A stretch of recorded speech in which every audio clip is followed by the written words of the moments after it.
What is going on, people? Welcome back to another week, another episode of Talkin Lost. But this also is a special occasion because this marks the beginning of our summer season. That's right. Summer blockbuster season is here. We have our next Marvel movie opening up at the beginning of May that we're going to be talking about right after this, Thunderbolts. But for right now, we are talking about Lost Season 2, Episode 11, entitled The Hunting Party. And Luke, I think it's safe to say things are getting started for the kind of the next phase of this season, if you will. What starts out as a simple, search and rescue turns into once again another attempt by Jack to, prove himself as the hero without him even realizing it. And then, of course, we have probably the most direct encounter with the others that we've had so far on the island. Yeah, I know Lost isn't known for its needle drops, but I felt it needed just like a little bit of a when you Oh, see man. Locke, Sawyer, and Jack just walking up the hill. I'm like, Yeah. oh, that could really fit Yes. there. So It's like, a oh, very we're good back. episode. I'm excited Yes, to get into it. indeed. All of that and more on today's episode of Talking Lost.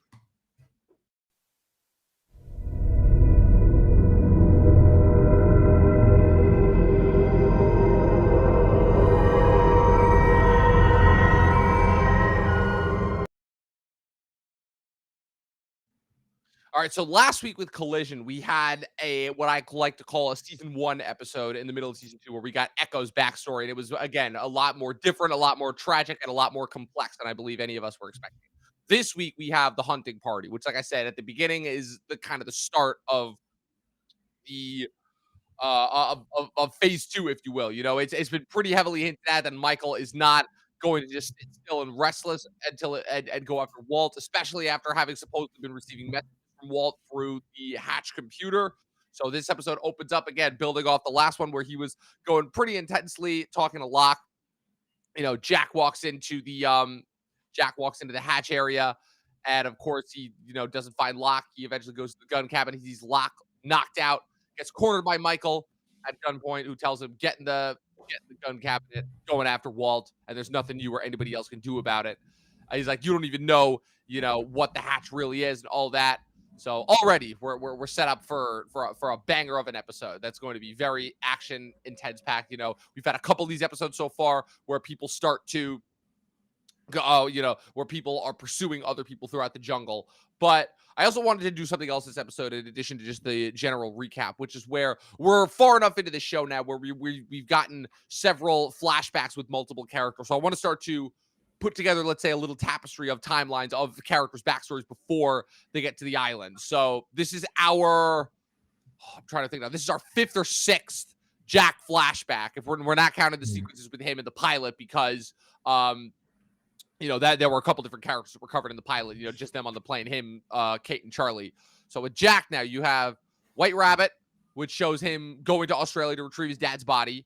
You have All the Best Cowboys Have Daddy Issues, where it's revealed that his father was drunk while attempting to operate surgery, and he ended up ratting his dad out to the board. You have Special, which kind of, again, what just showed, was juxtaposing one of the best moments of Jack's life with one of the worst, which just showed, his wedding to his wife, Julie Bowen, who claimed that he saved her. And you were like, okay, how did that happen? You have, then you have at the beginning of this season, Man of Science, Man of Faith, which shows kind of how, the incident in which he saved Julie's life, in which he was told by his father, he couldn't pull off a miracle. He's constantly told he doesn't have what it takes, all contributing to, his hero complex. And now, so yeah, so that makes this, our 6th Jack flashback episode, where we have kind of, again, things are starting to turn against him a little bit. You can tell that he's growing apart from Julie Bone, Sarah, whatever her name is, Claire, as she'll always be known to Yeah. us. He's spending too much time at work, a classic case. You can kind of already tell where it's going. He's barely spending any time at home with her.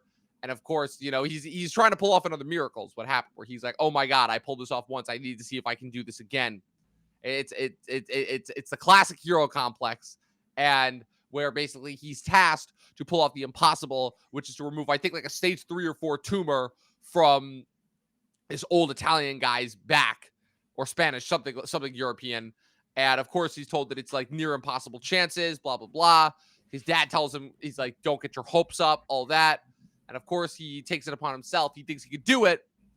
And of course, it doesn't help that, the smoke show of a daughter is basically throwing herself at him. That was a little bit like, okay, Lost, it doesn't do this very often, but Lost does have its moment where it veers into network TV territory. This was one of them, unfortunately, where, he tries to do the surgery. It doesn't work.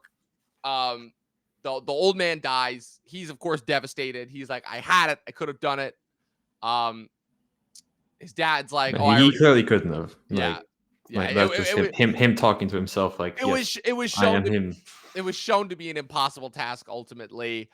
His dad's like, oh, I already let the daughter know. He walks out of the parking lot. The daughter's conveniently waiting for them. She ends up making out with Jack. Jack immediately feels guilty, goes back, tells Sarah, and then Sarah's like, oh yeah, I'm leaving you. Like, we were already kind of falling apart. I've been seeing someone, and now, it's done, basically. It's like it's the complete opposite. If Man of Science, Man of Faith showed like one of the best moments of Jack's life, then this is easily one of the worst. Ultimately, kind of, if anything, it explains a lot why he's just so skeptical, why he completely spiraled out.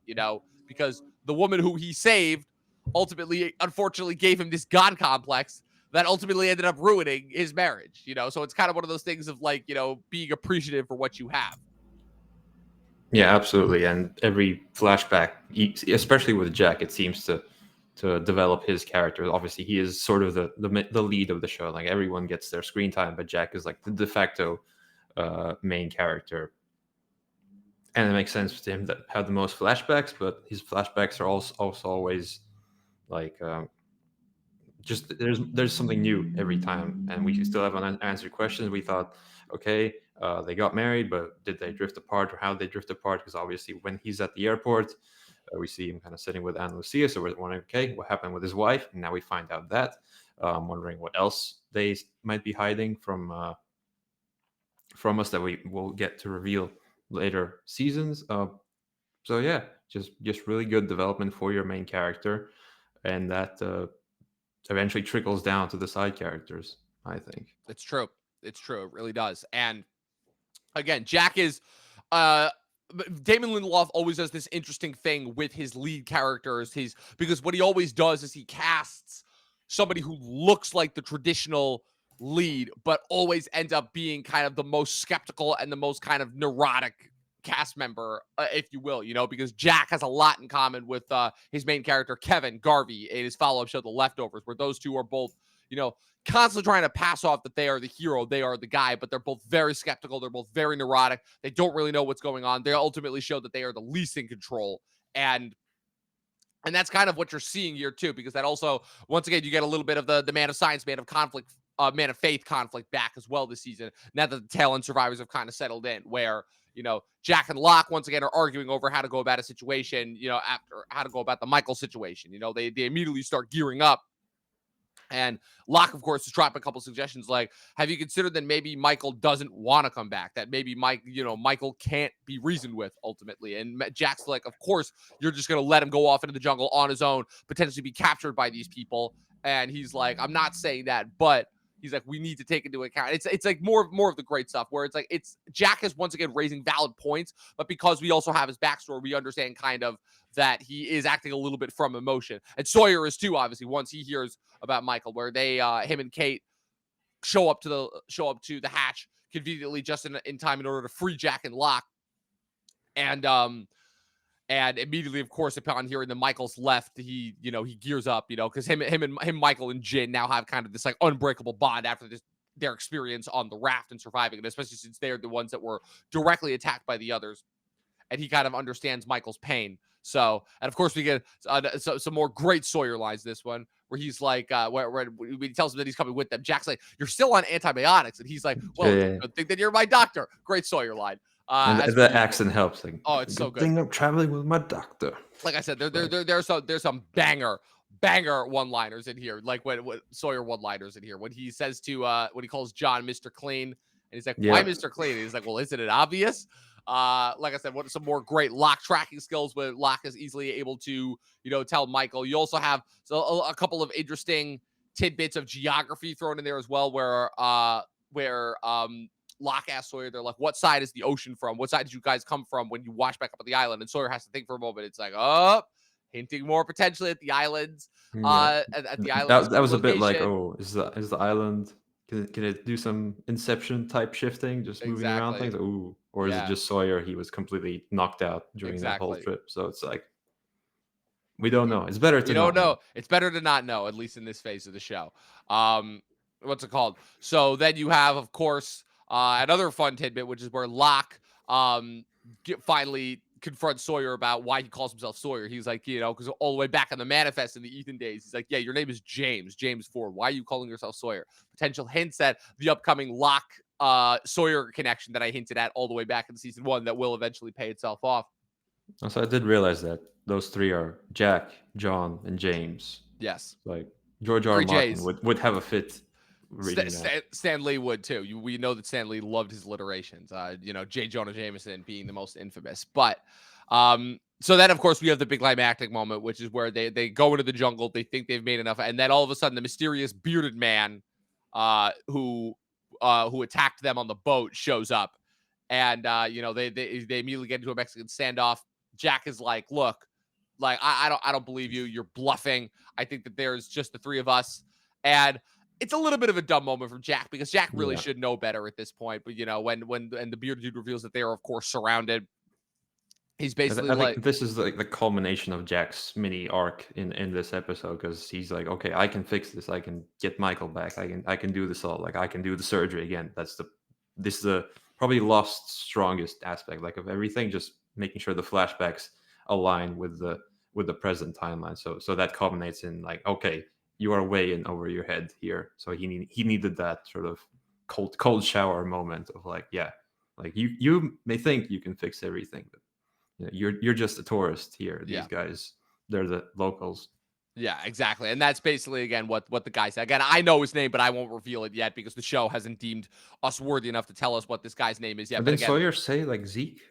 well that's what he called him, but Okay, this guy's name hasn't actually been mentioned. I know what his name is. His name is Tom. Ultimately, that's kind okay. of the guy. He's I not the can one. live with knowing that his name is Tom. It's Yes, not a it's big spoiler. yeah, it's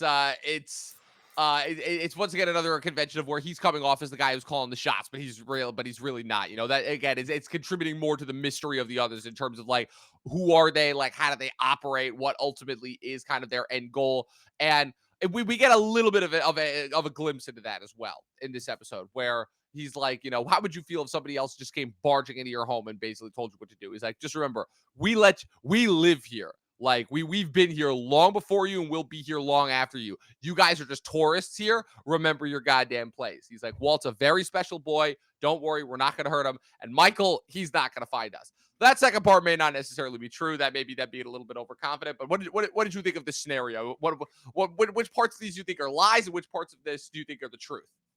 Well, I thought, you know what? It's been a few weeks since I've compared the show to the 100, and it was like, yeah, okay, we're back at that part of it, especially the line at the end, like how long to train an army. I'm like, okay, we're back to the 100 comparisons where they got a lot of their inspiration from. But no, it was a really cool moment.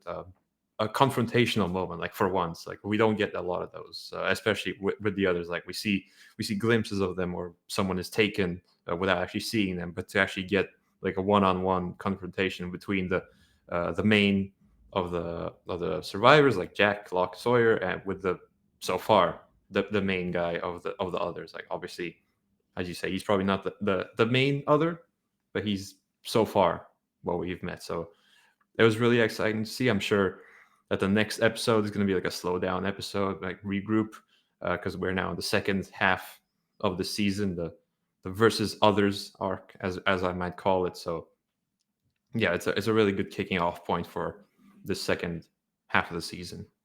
Yes, indeed. And of course, also, once again, exposing Jack's major flaw, where at the beginning of the episode, Kate's like pulling her usual oh, I want to come, I want to help. And Jack's like, stay here. We need somebody to stay at the hatch. And of course, what happens? She doesn't listen.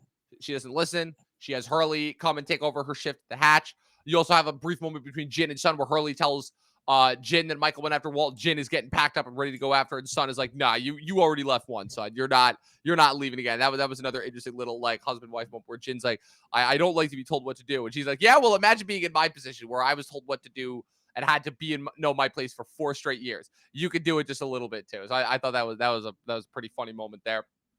But of course, the other, Kate, of course, did not listen, went after them, got captured, and Tom forces them to surrender their weapons in order for Kate back. And of course, Jack is really, really pissed at that. He's basically tells Kate, he's like, yeah, you should have listened ultimately. You also have a brief moment at the end where Locke is seen talking to Claire, and Charlie walks up after talking with Hurley, being like, oh, you think she's ready to forgive me?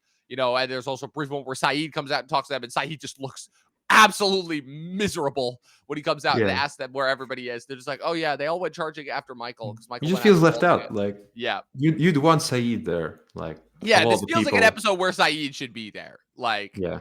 I guess if Saeed would be there, things would go a little too easily. yeah, So they yeah. had to Ultimately, leave him they might have behind. actually had a fighting chance against the others instead of just going in half blind. So, yeah. So, like I said, things seem to be a little bit, like I said, things seem to be a little bit kicked off. Jack is freshly pissed. He wants to start training people to fight with Ana Lucia. He's like, look, I don't know how many of them there are, but we could definitely take them ultimately. Will this actually work, or is this just yet another instance of Jack's hubris kicking in? Whatever, find out next week. Ultimately, like I said, it was a little bit more of a setup episode, but and an action-based episode, but it was still a good one. So, like I said, if you guys are still watching this, make sure you tune in next to see our thoughts on Marvel's Thunderbolts. Did it live up to expectations? We shall find out. But in the meantime, Luke, where can the good people follow you on the interwebs? You can follow me at Luke Reviews on YouTube. We are still posting those Mission Impossible reactions. Rogue Nation. I'm sure Yep. you're Rogue you're Nation you're, will be up and ready to go tomorrow. you're working hard on those. We got 2 more to record before. Because I'm seeing Final Reckoning in 12 days. So That's incredible. we gotta wait 12 But you got days. an advanced screening Yeah, yeah, there. yeah. I was like, whoa, this never happens. Like we got the Um, first Dune like a month early, but that was COVID situations. But this yeah. is like we had a whole week early. Yeah, that's crazy. Yeah, that's going to be I'm exciting. gonna have to keep quiet. Yeah, well, well, that's how much can you actually spoil about Mission Impossible? It's like, I don't know. It's like unless it's like, Ethan saves the day, unless he like dies. unless he actually dies, that would really Yeah, be the only spoiler. But even then, it's like the way that they're marketing this movie. It's like I feel like that wouldn't be that much of a surprise if that yeah. does happen. So, oh man, whatever the case may be. And like I said, you guys can follow me with everything going on at Movie Nerd Reviews across all platforms, at Official Talkin TV Podcast across all platforms. Be sure to tune into our Thunderbolts review coming up next. But if not, get lost.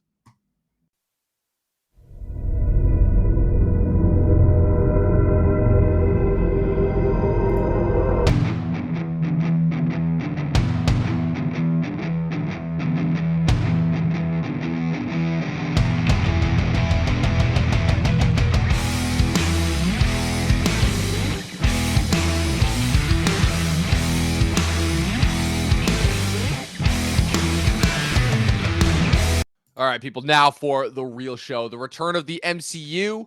Another year where the MCU finally has multiple entries after the strike year. And now after Donald Trump's latest proclamation as of yesterday, Oh yeah. we may have our third major movie disruptor event of the 2020s. First it was COVID, then it was the strikes. Now, will any foreign film be allowed to enter America? Tune in next time to find out what the update is going to be. Even if they're not foreign films, if they're just shot outside the U.S. Well, I mean, it's certain of the wording as well too. I just found it funny. That's just one of those things where I just looked at that and I'm like, ha. Oh man, the timing couldn't be better. I even made a joke about it in my review of this. I'm like, well, now it's just Fantastic Four. And wait, what? Trump declared that all movies being filmed in foreign countries are illegal. What are going to get 100% tariffed? I mean, obviously, I'm sad because I'm like, if that means that we can't watch the Odyssey, I mean, I'm sure. Don't worry, this will get fixed. This will not actually be happening. So, but in the meantime, we have Thunderbolts, a movie that I think ended up becoming a lot more important as time went on than they were initially expecting. I think initially they were just being like, oh, this is just going to be like this is our Suicide Squad. We're just going to like, put together all the side characters and have them all feel dejected and rejected. And then they just kept having bomb after bomb after bomb. I think this was originally when Blade was supposed to open. No, originally this was supposed to be Kang Dynasty when that was going to happen before it got shifted to Doomsday. And now this movie kind of is being unintentionally hailed as like another the next MCU saving grace. Because like I said, we got one good effort per year, as I've been saying since we've been exploring this new phase of Marvel post COVID. We got No Way Home in 21, Wakanda Forever in 22, Guardians 3 in 23, and then Deadpool and Wolverine was literally the only MCU movie that we got last year. And this is the first competently made one, I will say, that we've gotten so far this year after the absolute disaster that was Brave New World. Like, I cannot stress enough how much of a fucking shit show that movie was.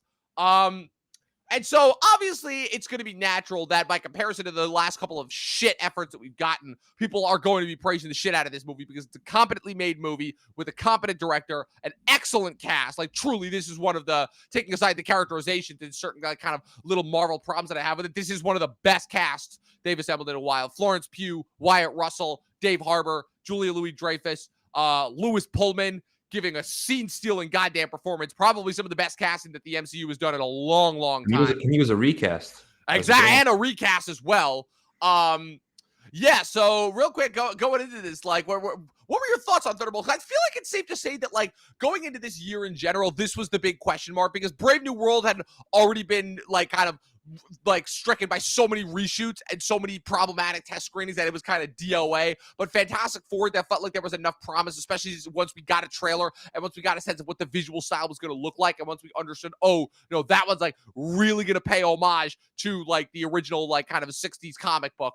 Fantastic Four being Marvel's first super team as well. But Thunderbolts was always kind of a little bit of a red flag as question mark, especially once they revealed the roster. You know, we had a feeling we knew who was going to be in there, like based off of how they'd hinted at all the way back in Phase 4, which even though it's been 3 years, 4 years since the majority of these guys were introduced, it feels like it's been over 10 years. The Ghost also in this movie was introduced pre-COVID. It introduced an Ant-Man and the Wasp too. And if you think about it too, is really the only true villain of the Thunderbolts. So, like I said, you have the Yelena Belova and Alexei Shostakov characters, portrayed respectively by Florence Pugh, Dave Harbour, introduced in Black Widow. You had Wyatt Russell's John Walker, U.S. agent, introduced in Falcon and the Winter Soldier. Taskmaster also was introduced in Black Widow. So, in a way, kind of similar to like how Brave New World was a Hulk sequel, this was really like a Black Widow sequel because this is the first time that you're seeing these characters actually be used in something outside of just randomly showing up on a Disney Plus show that you weren't expecting them to show up on. But there's a lot that's changed behind the scenes with Marvel as well, where they're trying to get back to their roots of like, okay, we're only doing like a few movies and like 2 TV shows per year. We're really trying to put the effort back on quality over quantity, where it felt like just 3 straight years of them just pumping out effort after effort after effort. And while this movie certainly does not go in directions that I was expecting, which does make me happy, it does still, I do need to get out of the way that it's not perfect. I don't love this movie the way that everybody else does. I also have a couple of controversial choices where, again, just based off not just Phase 5, which again, this is the cap to Phase 5, which is still insane, but also in comparison to all the MCU movies that we've gotten post-COVID,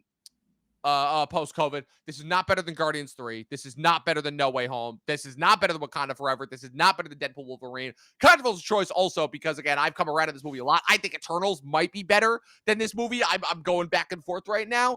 But for starters, Luke, what did you think of Marvel's Thunderbolts * which, as we now know, is they are the new Avengers? I'm gonna get to that because I have some questions there. Yeah, I saw like I don't know, like over a year ago that it was going to be the Dark Avengers. Like, oh, that's interesting. But then as it neared, I'm like, okay, New Avengers makes a lot more sense.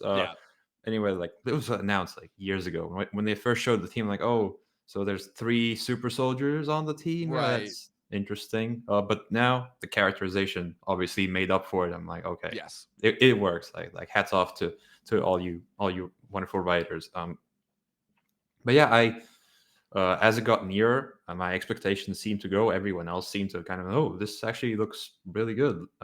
Great team building stuff. And you had a good, interesting villain idea. And I saw it, and it was as good as I was hoping it for. It's not like perfect. Like a lot of people are putting like top 5 MCU, top 1 MCU. I'm like, okay, not even close. Hold your brakes. I don't think it even has a second act. But it doesn't. That's the other thing that we're gonna get into as well. This movie is like, it's real. It's half a movie, basically. Act 1, Act 3, like literally. But no, I really enjoyed it. It's good action. It's practicality over green screens. It's character over cheer moments, which was my biggest takeaway. Like it spends the time with the characters instead of like, hey, we're gonna pause for 3 seconds after this character shows up for the audience to cheer. Look, Deadpool Wolverine, it kind of works in that, but this one, I think is better than Deadpool Wolverine. Um, but for me, it was a character work. Like Yelena got the what's the share, the lion's share of the character work, her and Bob. But again, that trickled down into everyone else, and I think focusing on Yelena works really well, and Florence Pugh does that performance really well. Uh, so yeah, that's my biggest takeaway, and I'm seeing it again today, so I'll get a better opinion on that. But I really enjoyed it. I'm looking forward to the near future of the MCU after it. It's funny because it's another couple instances where, again, just because of how we've been conditioned to approach MCU movies now post COVID, where pre-COVID it felt like all that we could do was just get more and more excited for every MCU effort that they that they released. Because again, with a few exceptions, they really didn't miss. Iron Man 2, a little bit of a weird reception to Iron Man 3, Thor: The Dark World, but for the most part, the MCU, obviously the flack against Captain Marvel, but that still made $1 billion. For the most part, the MCU did not miss when it came to movies pre-COVID. At least once it got going, like At least once it got the going, first yes. phase or Yes. so. Which again, and I still give credit to the first phase. I still think the first phase yeah. is flawless. I'll go back to that. That's like, again, the baseline for all of the MCU, and for the most part, it's like in terms of like building up to a massive movie event, like you can't get much better than that first phase. This like I said, post the MCU, it's been a little bit of a mess. We've already talked about plenty of the issues that have plagued Marvel since COVID, so I won't go too much into that. With this movie, it's a couple of things. What I noticed here is, you're right. I noticed a couple of instances where this movie could have gone really wrong and not had the desired effect. It's a couple of things that saved it. One, in a weird way, it being as short as it is actually a strength, because, like you said, what it may lack in traditional movie storytelling and more than makes up for in character work. And that I got to give a lot of props to Joanna Callow for, the co-creator and co-writer of The Bear, alongside Christopher Sawyer, who also co-wrote this script with Eric Pearson, who's been a longtime Marvel veteran. I got to give a lot of props to her, because I can tell that, like, all the juicy character moments that really are what sets this movie over the edge and makes it more than just the traditional Marvel effort, those all came from a combination of her and director Jake Schreier. Like, this is Marvel kind of, in a way, like doing what it used to do, which is pulling from but in a way better, where Marvel its approach previously was to get all these indie directors who would have like one breakout hit at Sundance, and next thing you know, they'd be directing a Marvel movie. And this time as well, that seems to have switched to TV, where again, Feige's approach to Marvel in the Chapek era, unfortunately, when he was spread so thin that they were just churning out effort after effort after effort, and he didn't have as much time to oversight and kind of curate each project and make it as good as possible the way that he did prior to COVID.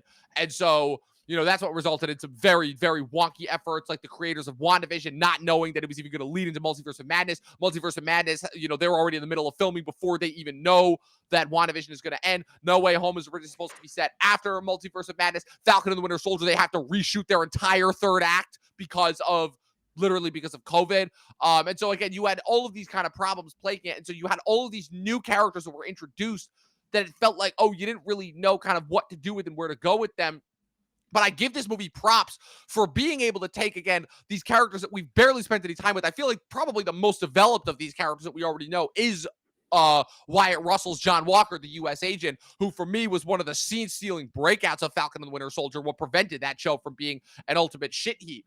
And also, I give credit to this movie for taking characters that otherwise probably would have been really annoying and being like, what the fuck are they, like the Red Guardian and Dave Harbour just hamming it up and being like the embarrassing dad, and the Ghost, like I said, the only actual villain here, but was a villain in an Ant-Man movie that was kind of ultimately forgettable, but ultimately more of a tragic case. They have Taskmaster here for all of 5 seconds. I think everybody was able to see through the marketing and being like, Taskmaster ain't in the rest of this movie. They're not, which does kind of suck, because Taskmaster is not only a badass villain with a really good skill set, but also is a pretty crucial character in the comics and member of the Thunderbolts as well. So I was kind of a little bit sad, but I'm like, look, I think they kind of screwed the pooch with her appearance in Black Widow, and that didn't really resonate with a lot of people. So I guess maybe the original plan was to have her be like throughout the movie, but then they thought, okay, there's a little too. I think the balance of characters is good. If you throw one more in there, like, it kind of decreases everyone else's arc and Right, screen time. right. So It's also like you got to swap it out for somebody else too. And you also have the Bucky element as well, which we're going to yeah, get into also. But again, it's all setting up for. I mean, the general premise is pretty simple. Again, it's all of these kind of all of these guys have been Black Ops operatives working for Valentina Allegra, Julie Louis Dreyfus character, who was introduced all the way back in Falcon in the Winter Soldier when she first approached John Walker after he was rejected as Captain America and made him the U.S. agent. You have all these characters that are lured into this one setting by Valentina in order to systematically be killed because she's trying to tie up loose ends because she's being investigated by the government for some off-site project. They discovered that one of the test subjects of this project, Project Centuries, it's revealed to be, survived, that being the character of Bob, who, again, as soon as I heard it was Bob, so I'm like, oh, Bob Reynolds. I'm like, oh, the Sentry. Oh my God, they're finally actually doing it. Who is, I'll get into it, but the Sentry is a crucially important and very powerful Marvel character. We're going to get into him as well. So they find this guy. They realize they've been set up. They escape. What's it called? Red Guardian and Bucky join them along the way for the fun. As they eventually go and confront Valentina, they end up fighting Bob once he's revealed to be the Sentry. And very then good very, one very, take scene. very good one take scene.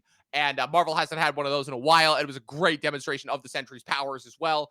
And then you have, the final confrontation, which I'll admit, for all the people pre-COVID who complained about Marvel third acts, this was certainly not a conventional Marvel third act, to say the least. And again, a very, very good use of a lot of TV tropes and an unconventional blockbuster way, which I get. That's really what I give this movie props for, is when this movie does not act like a conventional Marvel blockbuster, when it does have those juicy character moments, and once it gets to do this movie, I will give also a lot of credit for actually trying to, again, go much, much deeper. This movie is trying to say a lot about depression, about, needing a purpose, not being isolated and alone. That's really where this movie strives and is at its best ultimately, because again, this is a group of characters who, for the most part, have kind of been left behind, have kind of been forgotten. They're trying to figure out, what their place is. Are they villains? Are they Black Ops operatives? Are they anti-heroes? Because Yelena's been trying to do, they set up that her struggle is that since, she's been working for Valentina, she's been trying to do the whole Black Ops, super spy operative, and it's just not working for her. Like she said, she pretty much, she goes to work, she gets drunk, she stares at her phone, and then it's wake up the next day, rinse, repeat. Kind of a very relatable struggle, if you ask me. Those are the moments where the movie really, really strives. Where it doesn't work as well as when you have the classic, goofy Marvel comic lines, which, again, we loved those lines pre-COVID, and now they're starting to feel a bit stale. I feel like it's one of those instances where I'm like, I think I'm starting to show my age a little bit and how long I've been watching these movies, where every time they crack a stupid one-liner, whether it's John Walker saying something idiotic, and the ghost just the ghost is basically just there to provide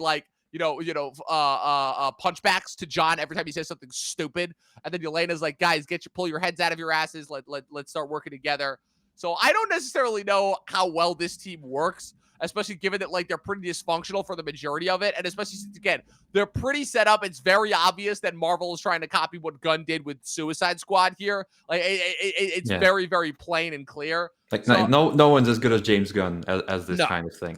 It's very good. It's not Guardians, Suicide Squad levels of good. You can emulate, but you can't replicate with the James Gunn type stuff. But I give them a good effort for it. Yes, and then of course you have the big reveal where, for the longest time since the asterisk was put on the end of the title, at, I believe it was last year's Comic-Con, and everyone's like, oh, what does the asterisk mean? Oh, are they really the Thunderbolts? Blah blah blah. And then the reveal at the end is oh, they're the new Avengers. The Thunderbolts. They're not really like the Thunderbolts in the sense of the Marvel comics. Where in the comics, the Thunderbolts were a team of supervillains that ended up changing their identities to heroes in order to pass off as as heroes. They were led by Baron Zemo, and for the longest time it was rumored that Baron Zemo would have a role in this. Unfortunately, that was proven false. Again, I have a feeling that there were a couple of initial cuts and scripts of this that included a lot more characters that were actually in this that they ended up cutting. I think for the better, because this was not the type of movie that needed a lot of connections to the rest of the MCU. And other than what we got, which I think was really good, because again, they're making allusion and reference to the fact that these are all characters that have kind of been around for a little bit.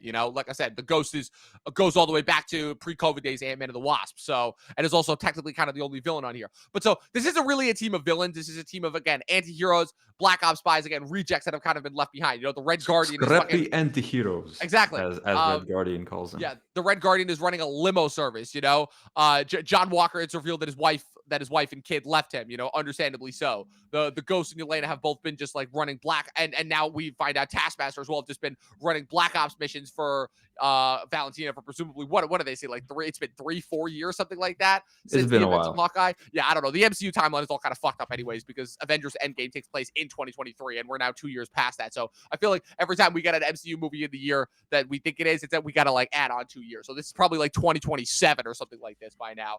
They do make reference to this is shortly after the events of Brave New World, because Valentina very comically brings up like, yeah, we also had a president that turned into a Hulk not even a couple of months ago. So I thought that was kind of funny. I think that's probably like the best way to have the interconnectivity. Like just mention something in passing from the last movie, and then maybe tease the next one in the post-credit scene, which is what we want. Like there was that article where everything's coming out, like how Kevin Feige was spread so thin. Yep. People don't want Marvel to be homework, and this is the way to do it. Have the Disney Plus shows, but not have them be crucial to the Right. to the movie timeline. Right. So I think they're learning their lessons. Right, and I think everything in that is just. And I think too that this is going to be the last time, really, because this was really the last ever. Like, we had to get through Brave New World, unfortunately, which again, still weirdly, I still can't get over the fact that movie was more of a Hulk sequel than a Captain America movie, but while also incorporating elements from Eternals. This movie again is the one that I feel like is the last one that really incorporates like a lot of the elements from the Disney Plus shows. Again, John Walker is introduced in Falcon and the Winter Soldier. Yelena pops up going after Hawkeye in the first season of Hawkeye.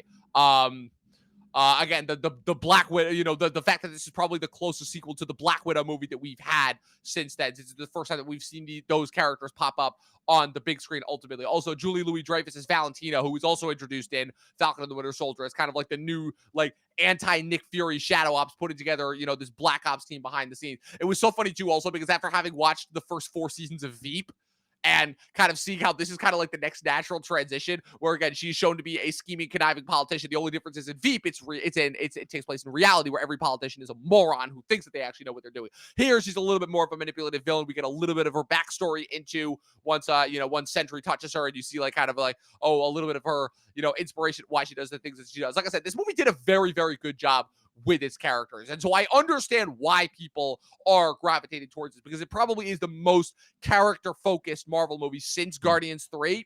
It's very lost of them with Yes. the flashbacks. Very, very again, lost inspiring. It is so perfect how Lost is seeped this way into everything that we're doing. First Mission Impossible, now Marvel. I wonder what the next thing we'll see where Lost is incorporated in some way. But I like that this movie's use of kind of traditional mechanisms, or the way in which they utilize the flashback mechanism is very, very interesting and excellent. And it's a good way to kind of, clue us in visually to what these characters have been up to and what's kind of going on with each one of these characters without having to tell us and dump all this exposition. And yeah, you do have like the little bit of the ham-fisted, Disney messaging at the beginning from Red Guardian, telling, and obviously, again, a lot of the characters being like, what's our purpose? We're losers, shit like that. Again, shit that we've seen before, but again, because it's such a different set of characters, because this is more Suicide Squad-esque, because these guys are like actually anti-heroes and like actual like losers. Like, I'm sorry, like John Walker is the discount Captain America. Red Guardian was Russia's attempt to replicate that. Really, the only hero, quote-unquote hero, that we have is Bucky, and even Bucky, in a weird way, you kind of even understand why he ends up teaming up with these guys, where Bucky, again, this is the first time that we've really seen him since Falcon and the Winter Soldier. Sam is the new Captain America, and he's kind of left Bucky behind. He's tried his hand at being a senator. It's later revealed later on that he does not know what he's doing in the political arena. And also, we have a little bit of a take him up where he's like, oh, wow, packets, grand juries, trials. Yeah, that's really going to do a lot in terms of taking down Valentina. So he basically kind of takes it upon himself. And then once he gets involved, once he discovers these guys, again, he knows John from their time in Falcon and the Winter Soldier. He's basically kind of, and once he realizes that, like, oh, everything that they're saying is true, he kind of like, Bucky's able to like find a common cause again, ultimately. And so I'm glad, because I was starting to wonder, as I had questions, obviously, when he was announced as part of the slate. I'm like, Bucky, why? But then I thought about it. I'm like, oh, actually, that kind of makes sense, because if Sam is the new Captain America, he's got Joaquin, he's recruiting this new team of Avengers. or supposedly so he says. This hasn't actually happened yet, and Bucky's kind of like, I'm kind of here. I don't really know what my purpose is. So there's some quite funny lines where he spills some chicken on his brand new white shirt. He's the very funny gag of washing his metal arm in the dishwasher. I thought that was quite good. What did you think of Bucky's of this being the next stage in Bucky's journey? I also saw a thing where it's like, Sebastian Stan is one of only 3 actors alongside Tom Hiddleston and Tom Hiddleston. Oh, sorry, I'm wrong. No, actually, yeah. Well, no, one of only 3 actors that's been in every phase of the MCU so far. Him, Tom Hiddleston, and Chris Hemsworth. I forgot because Samuel L. Jackson was not in Phase 4 at all because we didn't see him again until Secret Invasion. Right. So, yeah. So, what do you think of Bucky? The fact that Sebastian Stan, his long tenure in the MCU, and also kind of again the fact of like Sebastian Stan has some pretty major success outside of the MCU. He's an Oscar-nominated actor now because for playing Trump. Yeah, people have been saying like, oh, he's the one MCU actor that has like evolved past the MCU, and he's doing really good in these awards type movies. But Bucky, I remember Sebastian Stan, he signed like some mega like 9 movies back in like that was like around like Winter Soldier. That would make sense. Like they had him in for the long haul. I don't know if that has run out by now. I'm guessing it will run out with Secret Wars. If it was around when Winter Soldier happened, then it'll probably run out during Secret Wars. Because if you count all the projects, Winter Soldier, Civil War, Infinity War, Endgame, that's 4. Because again, we don't count cameos, so we don't count the cameo at the end of Black Panther. Falcon and Winter Soldier is 5. This would be 6. So then Doomsday and Secret Wars would be 7 and 8. So something like that. So I really enjoyed him. I like the aspect of like, okay, he's trying to start something new. He's trying to be a congressman, but ultimately, no, he is a soldier. His place is not in the courtroom. It's on the battlefield. And if he can grow into his own without being just the Captain America sidekick, I think that's even better. He's kind of been doing that, but now that Sam Wilson, as you said, he's off doing his own thing, assembling his team. Bucky's now sort of assembling his team, and by the end, he's fully within the new Avengers regime. So I really enjoyed him. I think he's gonna play a good part in at least the next one. I don't know. Secret Wars is a million people in that. Secret Wars, it literally like nobody knows what could happen there because even if you've read the comic, the comic still doesn't really prepare you for what's happening. The comic just gives you like a baseline idea as far as what we should expect. And I really enjoyed his banter with like Red Guardian, like the one scene, like so what serum did you get? I don't know, regular Hydra. Whoa, Hydra, fancy. Or what's the plan? The plan? Yeah, cuts to the truck. I love how that shows too, where it's like you see, it's like, oh, Bucky's got the most experience. He's gonna like save them, and I love how too the way that they introduce him to the Thunderbolts, where he comes in and saves their asses, where like they're getting chased across the desert by like multiple Humvees, and then of course like Yelena thinks she's blown one up. And then, Red Guardian tries to use a Molotov cocktail, which is quite funny. And then Bucky comes in and takes him out in like 3 seconds, which is like, like we were, that's what I was hearing. I'm like, that's that Winter Soldier energy right there. And I love the T2 reference. Yes, that was great. And then also Bucky with the long hair. I swear, Bucky's going through his Ethan Hunt phases with the hair, where every other instance in the post-credit scene, like it's very so luscious. It's so good. He shaved his head in real life, so yes, that's clearly a way. Yeah, we'll get into the post-credit scene as well because it's immediately apparent that was not shot by Jake I'm like, Schreier. whoa, it's like, very whoa, this looks crazy, and then you see, that's they already shot that for when they started shooting Doomsday. So like I did see the theme in the credits. I'm like, stop reading the credits. Yeah, but like I kind of had suspected it was coming, but it was like. Oh. Yeah, well, we'll get to that when we get to the post-credit scene. Yeah. I want to talk about Sentry first because again, we've been building up to it. Again, I think I have made it no secret. This is the movie's highlight. This is the movie's like kind of whenever the movie focuses on this character, this is where it is at its strongest. And ultimately, this was not only the saving grace, but I even wrote in my review how I think Lewis Pullman in general is going to be the takeaway story from this because I think that you saw his usage in this movie, and I think he is going to play a very big part once we get into Doomsday. As far as the Sentry character goes, and I thought that everything that the movie does revolves around him. He's kind of starts out as like the what's it called? Oh my God, what's the fucking term? As the the MacGuffin, if you will. He starts out as the MacGuffin of the movie, where again they've been sent to kind of die and be incinerated in this one compound, only to discover him there. They're like, who the fuck is this guy? And it becomes apparently clear that like, oh, he was this test subject for this trial, and they do a pretty good job, I think, of like building and layering in the fact that Valentina was conducting these experiments in order to try and create a new form of superhero of super soldier. Previously, it was thought that all the test subjects had died. Now it turns out this guy Bob survived, and then we get into his backstory a little bit more, and you're like, oh, like what? And then once again, it's so well done how it's done, where it's like, oh, this dude is like severely traumatized from parental abuse, multiple personality disorder, a drug addict too. He's confirmed to like have been a meth head. He's been trying to like find his purpose. He was recruited while wandering around Southeast Asia. And as you do, and I get a little White Lotus reference in there as well. And then you have the reveal that like, oh no, this is Bob Reynolds, the Sentry. And I feel like every comic book fan who knows who the Sentry is and what they're capable of realizes that, it's like we all collectively like shit a brick, especially with the reveal not only of the end of like kind of him becoming the Sentry, but also the reveal of the Void. And where that Void goes was done ultimately. so perfectly. Like me as a non-knowledge of the Sentry, and you're like, okay, he's like a Superman type strength character, but then there's the Void, which is like, okay, I don't really know anything about that, and I thought they did it really, really well. Like something new that we haven't seen. It's not just two Super Saiyans punching each other through building. It's like, okay, we're gonna use this to nail the emotional core of the movie. I'm like, okay, no big punch up. And it works all the better for it, I thought. Instead, what the third act turns into is an Age of Ultron-esque Dreamland, where all these characters are kind of going through all their respective bad memories. But in terms of the Sentry, you're right. Basically, what happened there was Marvel was basically like, okay, what if, initially, I believe the idea was, okay, what if we took Superman but made him flawed? And then it kind of evolved to, let's take Superman. What if he had multiple personalities? What if, again, he was heavily, heavily flawed? Drug addict volunteered for this scientific procedure, ultimately.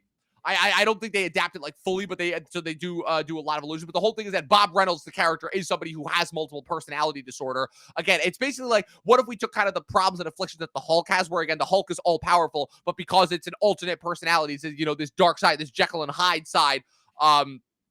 That's why when the Hulk is like this alternate personality that takes over and is more animal-like than human. He loses control. He has the capability of causing wanton, unknown destruction. And the Sentry is similar to that, but basically in Superman form, where again he has this alternate, this dark personality called the Void, where if he's not careful, the Void can come out and cause unwanted damage because nobody kind of knows where the Void's allegiance lies. But other than that, like I said, he's bulletproof, invulnerable. He can fly, and also he's can use the Force apparently too. He has telekinesis. Telekinesis, basically. That's the official term for it. There's very little that he can't do ultimately, but as is shown, it shows that like he's not quite in control, and also he does have a little bit of a god complex that Valentina does place in him ultimately, because he's shown to again be very insecure. He's like, I don't really know what my purpose is. I want to help ultimately, and it's kind of and again the reveal of how they do that is great, where Yelena is unintentionally saying all these things to him that are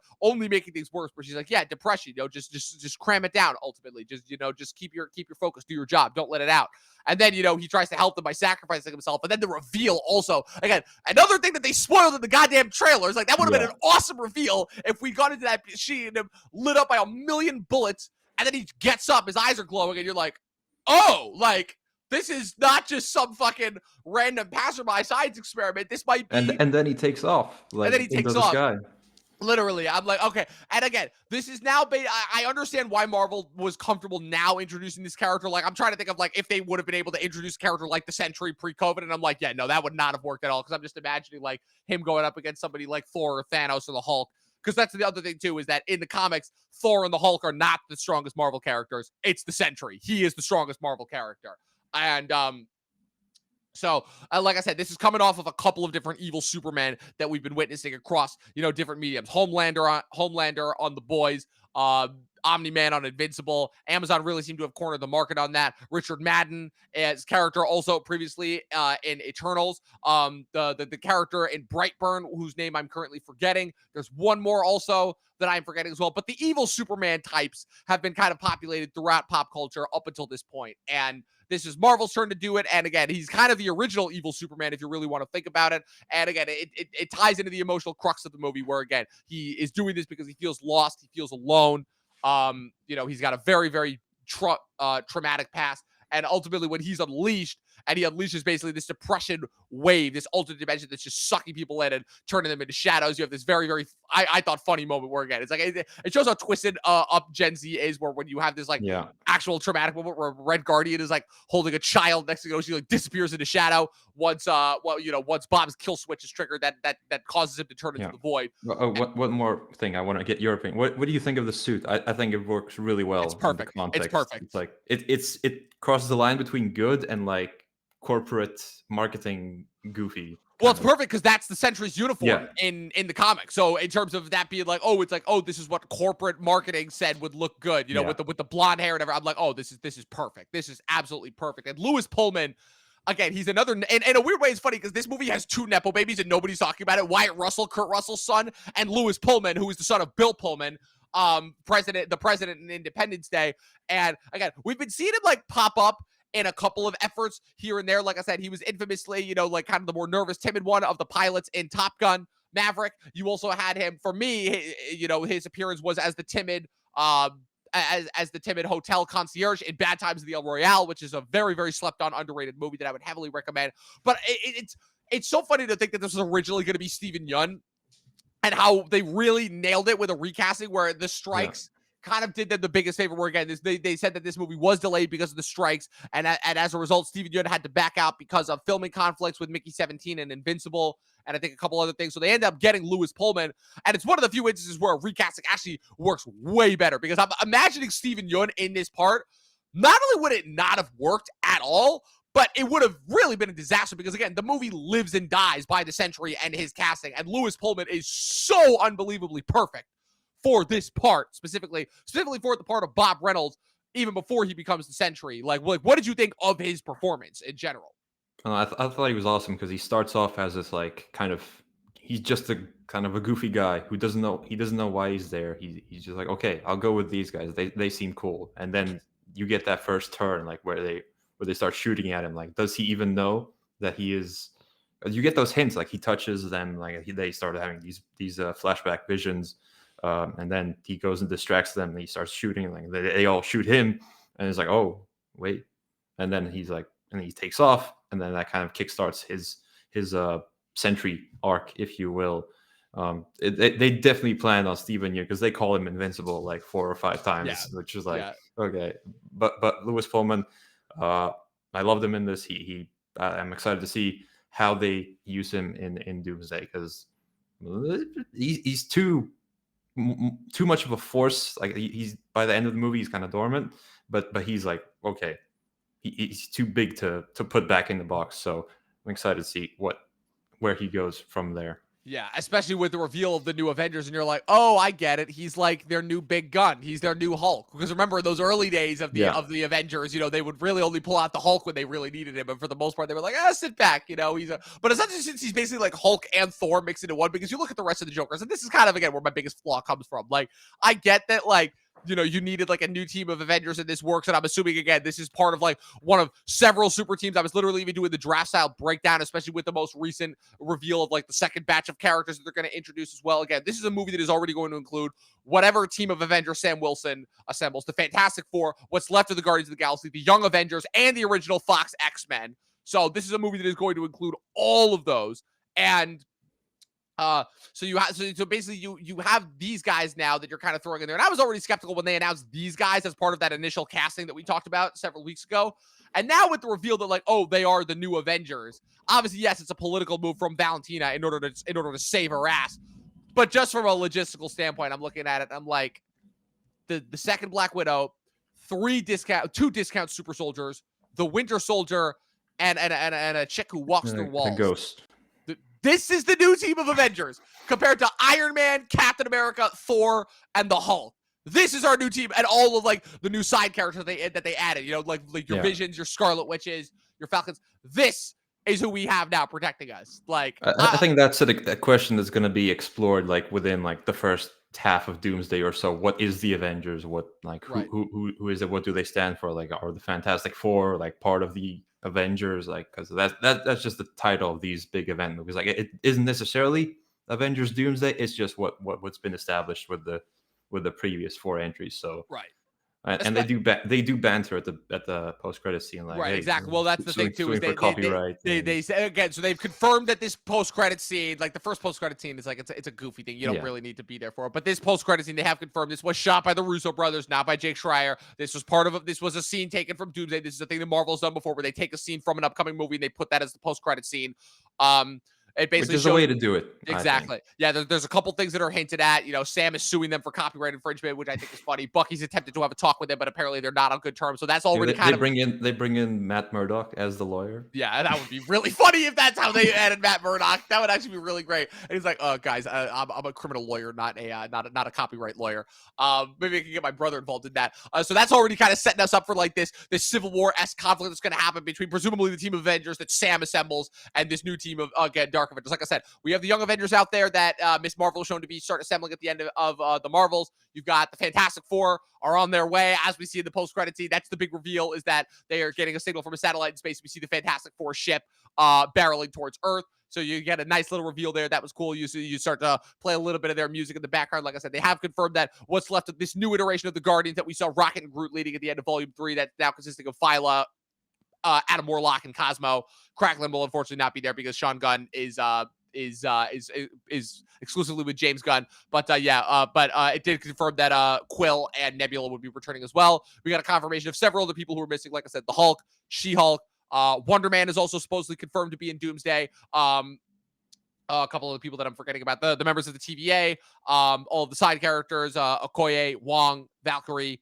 All of them are going to be confirmed to be in there. Nick Fury is confirmed to be in Doomsday. So I have a feeling that there's going to be a lot Tom of Holland, right? no Tom Holland. Yeah, That's the thing. He's got his own movie. Like, he's got his own, but yeah, he's filming Odyssey and he'll be in Brand New Day. And then, like I said, they're gonna save him ultimately. I also think there may be a secret Miles Morales casting happening right now that they're not telling us about, but that's just a rumor, a theory on my mind. So I do still think it is funny that like this is technically going to be the team of Avengers that we're gonna have going into Doomsday. I think that's the funniest thing, especially since again compared to like even like who's left on the OG team of Avengers. You know, Sam, Thor, Hulk, Ant-Man, Hawkeye, War Machine. And even the new guys. Hawkeye's not going to be there because they don't want to pay him. Yeah, true. No. Shang-Chi. What's it called? Well, that was just for season 2. We'll see you at Doomsday. But yeah, even still, the new members: Shang-Chi, She-Hulk, Shuri, Wonder Man. If he ends up jumping right from Wonder Man, because Wonder Man, I believe, is going to be the last thing that we get before Doomsday comes out, and all of that.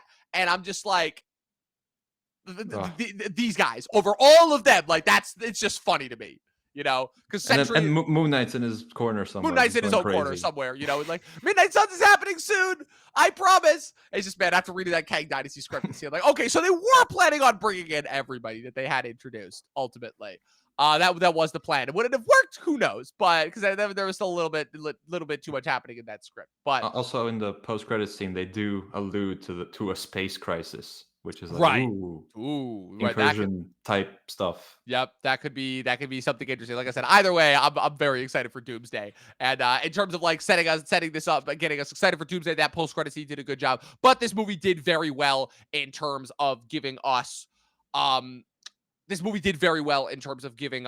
like kind of a nice little grounded action character piece as well, rather than have this be like, trying to set up all these things for Doomsday. It's like, no, we've had enough of the multiverse shit, the incursion shit. We've sat through all that. Now let's just get a nice little character focused piece. Fantastic Four is going to be the big gonzo event that all the money has been put into. Like, that movie looks amazing. It's set in it's for the most part disconnected from the rest of the MCU, and that's they say extra dimensional ship, which exactly is like full on confirmation that it is a different universe if we didn't already have it. So exactly, they're going to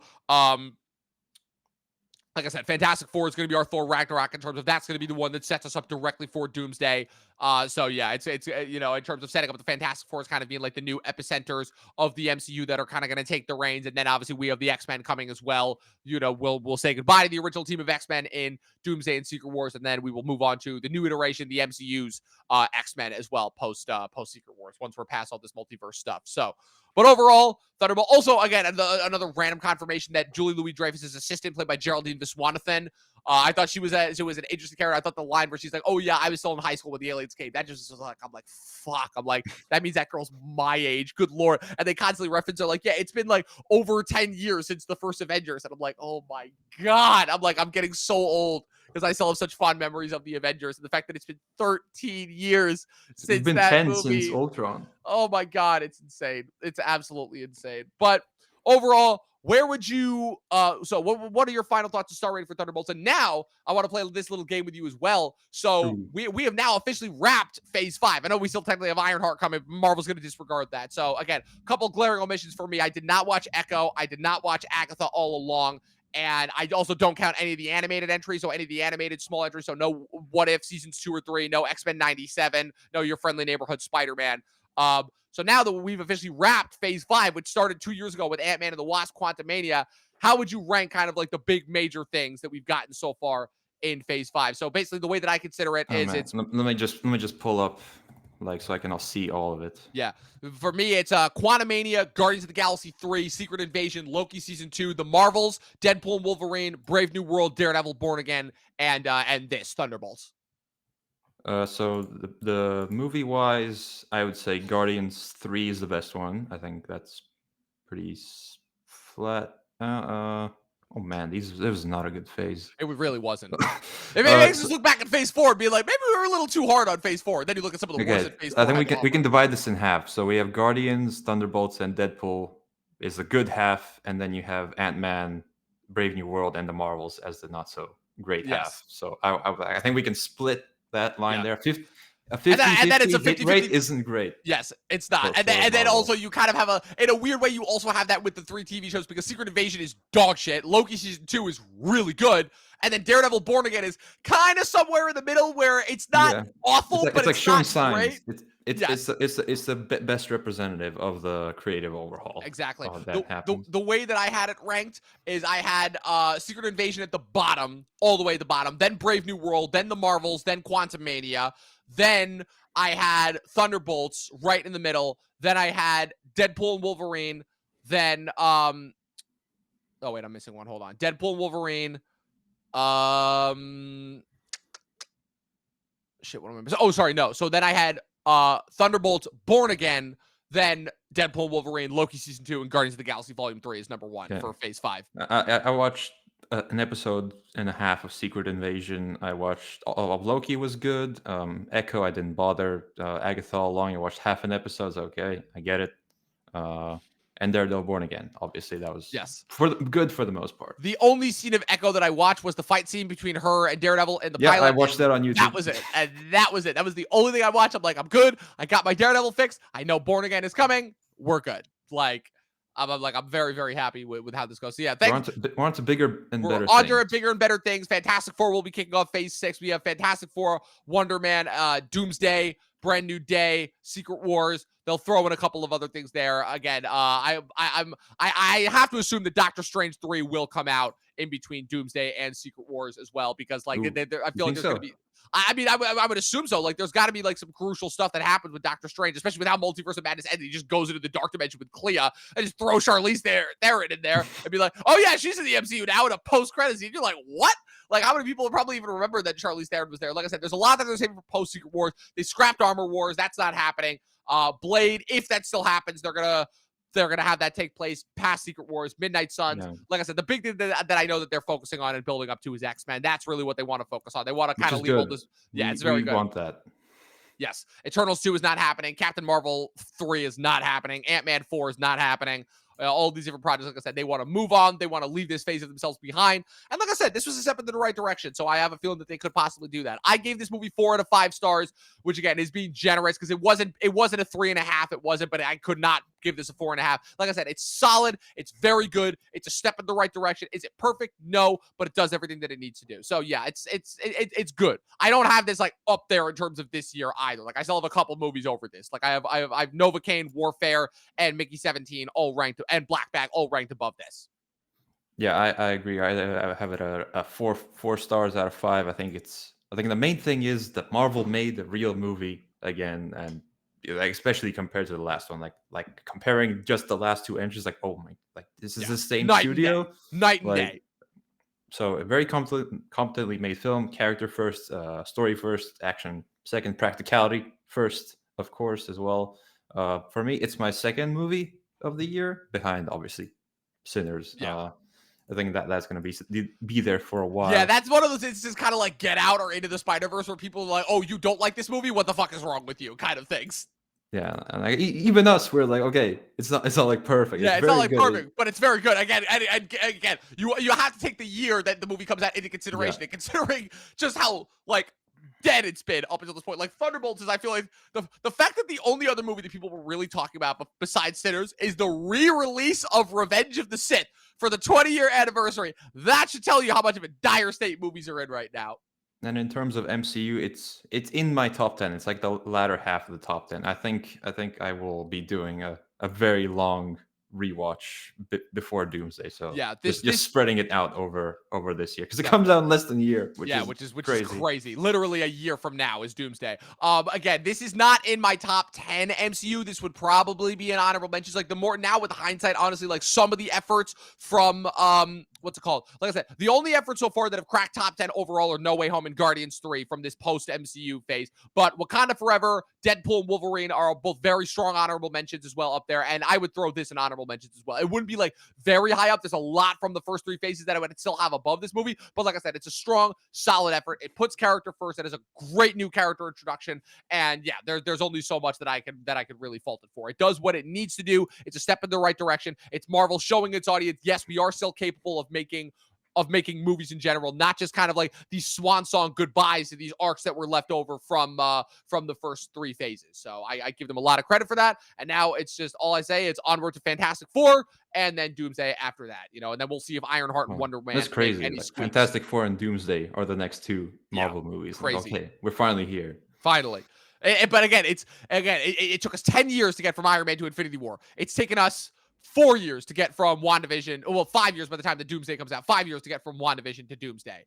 What the hell happened is all that I got to say. And like I said, we'll see if these stupid Trump tariffs that he announced are going to take effect. I will say we've gotten more within these 5 years than we had in the last 10 years in terms of content minutes. Yes, and I feel like that's part of the reason why we are exhausted ultimately. So with that being said, like I said, thank you, Luke. Like I said, we're still going to be recapping Lost every week, so look out for that. Like I said, in terms of the actual movie reviews, our next big movie review, as I put out in that little like snippet that I revealed beforehand, we will be doing Mission Impossible: The Final Reckoning Memorial Day weekend in order to celebrate, the end of the Mission Impossible kind of wave as well. And we'll also be capping off our Mission Impossible rewatch series that we'll be doing. Like I said, Rogue Nation will be up and ready to go tomorrow, so be ready for that. And what's it called? Luke, you already plugged your socials, so we're good there. And yeah, we'll see you guys for The Final Reckoning and next week. And like I said, we'll still see you guys every week for Lost. So in the meantime, watch more movies. We will see you guys next time.